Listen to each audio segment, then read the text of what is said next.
சரவண ஜோதியே நமோ நம. வாழ்க வையகம், வாழ்க வளமுடன். அனைத்து தமிழ் நெஞ்சங்களுக்கும் கனிவான வணக்கங்கள். அனைவருக்கும் இனிய தமிழ் புத்தாண்டு நல்வாழ்த்துக்கள்.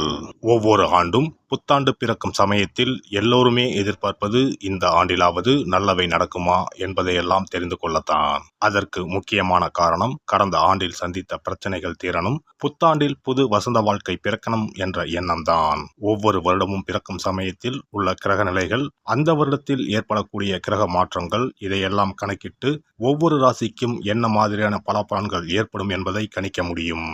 அந்த வகையில் சுழற்சியாக மீண்டும் மீண்டும் வரும் 60 தமிழ் ஆண்டுகளில் தற்போது பிறக்க இருப்பது 40வது தமிழ் வருடமான பராபவ வருடம். இந்த பராபவ வருடம் 14/4/2026 செவ்வாய்க்கிழமை அன்று கிருஷ்ணபட்சம் துவாதசி திதியில் சதயம் நட்சத்திரத்தில் கும்ப ராசியில், புதன் ஹோரையில் வைத்திருதி நாமயோகத்தில், நேத்திரம் ஜீவனற்ற பஞ்சபட்சியில் மயில் துயில் கொள்ளும் நேரத்தில் புதன் தசை ராகு புத்தியில் பிறக்கின்றது. இந்த தமிழ் புத்தாண்டு மேசராசியில் சந்திர பகவான் 10ஆம் இடத்தில் இருக்கும்போது பிறப்பதால் பல ராசிகளுக்கு அதிகார பொறுப்புகள், தொழிலில் முன்னேற்றம், திடீர் பணவரவு கிடைக்கும். சொந்த வீடு, கார் வாங்கும் யோகம் மற்றும் வருமானம், பதவி உயர்வு கிடைக்கும். கடின உழைப்புக்கு ஏற்ற நல்ல பலன்கள் கிடைக்கும். ஒரு சில ராசிக்காரர்களுக்கு வைகாசியில் வரக்கூடிய குரு பெயர்ச்சி, ஐப்பசியில் நடக்க இருக்கும் ராகு கேது பெயர்ச்சியால் ஒருவித பதற்றமும் பரபரப்புமாக இந்த வருடம் காணப்படும். தேவையற்ற கோபம், வேண்டாத தர்க்கம் இதெல்லாம் தலை தூக்கும். புதிய வகை நோய் தொற்றுகளின் தாக்கம் இருக்கும். இதில் கூறப்பட்டிருக்கும் பலன்கள் பொது பலன்களே. அவரவர் ஜாதகத்தில் நடைபெறும் தசா புத்தியை பொறுத்து நன்மை தீமையான பலன்கள் கூடலாம் அல்லது குறையலாம். பராபவ வருடம் முழுவதும் வாழ்க்கை வசந்தமாக இருக்க அவரவர் குலதெய்வத்தையும் இஷ்ட தெய்வத்தையும் வழிபடுங்கள். அவரவருக்கு உரிய பரிகாரங்களை செய்வதன் மூலம் வாழ்க்கை பசுமையாக இருக்கும். பிறக்கப் போகும் இந்த தமிழ் புத்தாண்டில் உங்கள் வாழ்வில் வளமும் நலமும் செல்வ செழிப்பும் பெற்று வாழ்வின் உயரிய நிலையை அடைய எல்லாம் வல்ல எம்பெருமானை வேண்டி விரும்பி கேட்டுக்கொள்கிறேன்.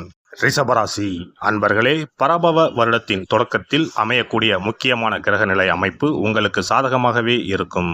அதே சமயம் அடுத்து ஏற்பட இருக்கிற பெயர்ச்சிகளில் குரு ராகு கேதுவின் அமைப்பு, மற்ற கிரகநிலை மாற்றங்கள் எல்லாமே நன்மைகளை தக்க வச்சிக்க உங்கள் உழைப்பே காரணமாக இருக்கும் என்பதை உணர்ந்து கொள்ளுங்கள்.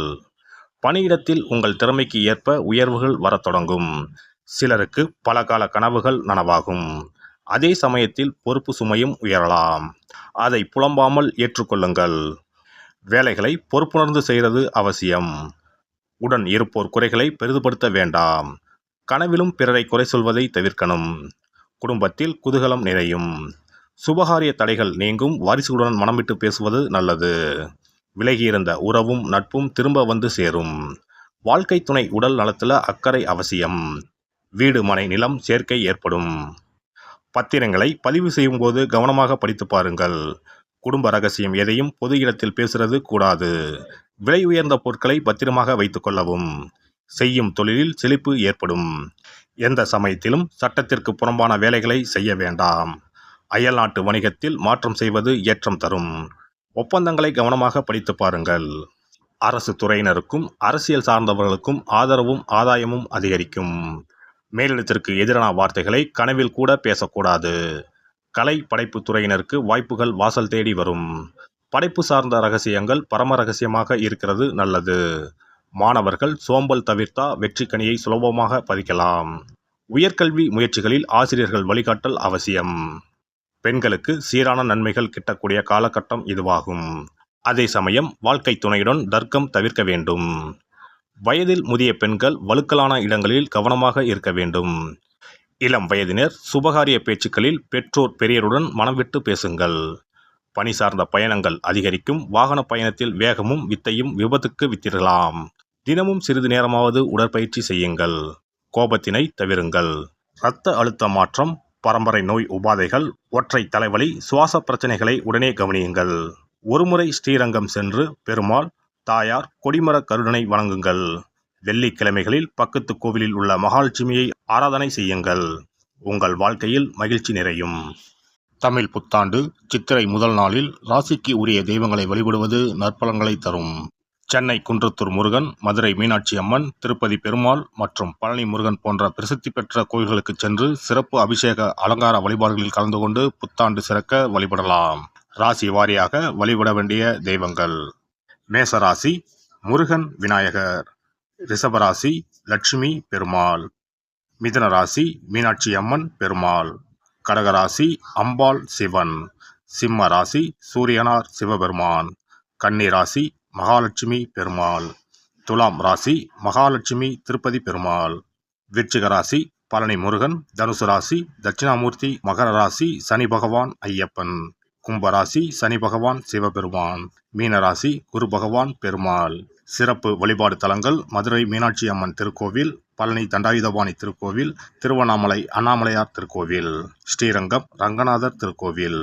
உங்கள் ராசிக்குரிய தலங்களில் சித்திரை முதல் நாளில் நடைபெறும் சிறப்பு அபிஷேகங்கள், அலங்காரங்கள் மற்றும் பஞ்சாங்கம் வாசித்தல் நிகழ்ச்சிகளில் கலந்து கொள்வது சிறந்தது. சிறப்பு தொகுப்பு. கடன் பிரச்சனைகள் தீர, வராத பணம் கைக்கு வந்து சேர கோதுமை மாவு உருண்டை வன்னிக்குச்சி பரிகாரம். கோதுமை மாவு கொஞ்சம் எடுத்துக்கொள்ளுங்கள். அதில் நீர் சேர்த்து சப்பாத்தி இடுவதற்கு முன் உருட்டுவதை போல் உருண்டையாக உருட்டி கொள்ளுங்கள். 7 அல்லது 14 உருண்டைகளாக செய்து கொள்வது நல்லது. வன்னி மரக்குச்சி அல்லது மாதுளை மரக்குச்சி ஒன்றை எடுத்துக்கொள்ளுங்கள். பொதுவாகவே வன்னி மரம் சக்தி வாய்ந்தது. வன்னி மரத்தை வலம் வந்தால் கிரக தோஷங்கள் நீரும், குழந்தை பாக்கியம் கிட்டும். சனி பகவானின் பார்வையால் தவிப்பவர்களுக்கு வன்னி மரம் பரிகாரமாக சொல்லப்படும். அதிலும் வன்னி மரத்தின் அடியில் விநாயகர் இருந்தால் கூடுதல் மகிமை. வன்னி மரத்தை தரிசித்தாலும் வலம் வந்தாலும் நற்பலன்கள் கூடும். மாதுளை மரமும் அப்படிப்பட்ட சக்தி வாய்ந்த மரம்தான். மாதுளை முத்துக்களால் முருகப்பெருமானுக்கு அபிஷேகம் செய்தால் கடன் சுமை குறையும் என்பார்கள். எனவே இவ்விரு குச்சிகளில் ஏதேனும் ஒன்றை எடுத்துக்கொள்ளுங்கள். குங்குமத்தில் கொஞ்சம் நீர் விட்டு கரைத்து கொள்ளுங்கள். பிறகு முன் சொன்ன 2 குச்சிகளில் ஏதேனும் ஒரு குச்சியால் குங்கும கரைசலை தொட்டு அந்த கோதுமை உருண்டையில் ஸ்டீம் என்று எழுதுங்கள். பிறகு அந்த உருண்டைகளை எடுத்துச் சென்று அருகில் இருக்கும் குளம் அல்லது ஆற்றில் வாழும் மீன்களுக்கு உணவாக கொடுங்கள். இவ்வாறாக அடிக்கடி செய்து வந்தால் உங்கள் கடன் பிரச்சனைகள் படிப்படியாக குறைய ஆரம்பிக்கும். வருமானமும் பெருகும். ஏதோ ஒரு வழியில் குடும்பத்தில் இருக்கும் தடங்கல்கள் விலக ஆரம்பிக்கும். தன பிராப்தம் அதிகரிக்கும். நல்லவை வரிசை கட்டும். கோதுமை மாவு சூரியனுக்கு உகந்தது. கோதுமை மாவை உருண்டையாக உருட்டி அதில் குங்குமத்தால் ஸ்டீம் என்று எழுதி அதை தண்ணீரில் விடும் பொழுது சூரியனின் அருள் சேர்ந்து பணப்பிரச்சனைகள் தீரும். பொதுவாக 6ஆம் இடத்தில் குரு, சுக்கிரன், புதன், வளர்பிறை சந்திரன் போன்ற சுபகிரகம் உள்ளவர்கள் யாருக்கும் கடன் தரக்கூடாது. காரணம், கடன் கொடுத்தால் அது திரும்பி வராது. அதையும் கொஞ்சம் நினைவில் வைத்துக் கொள்வது நல்லது. இப்படி கடன் கொடுத்து திரும்ப வராதவர்களும் இந்த பரிகாரத்தை செய்து பண வரவில் இருந்த தடைகளை நிவர்த்தி செய்யலாம். எல்லாம் வல்ல இறையருளால் நீங்களும் உங்கள் அன்பு குடும்பமும் உடல் நலம், நீலாயுள், நிறை செல்வம், உயர் புகழ், மெய்ஞானம் ஓங்கி வாழ்க வளமுடன்.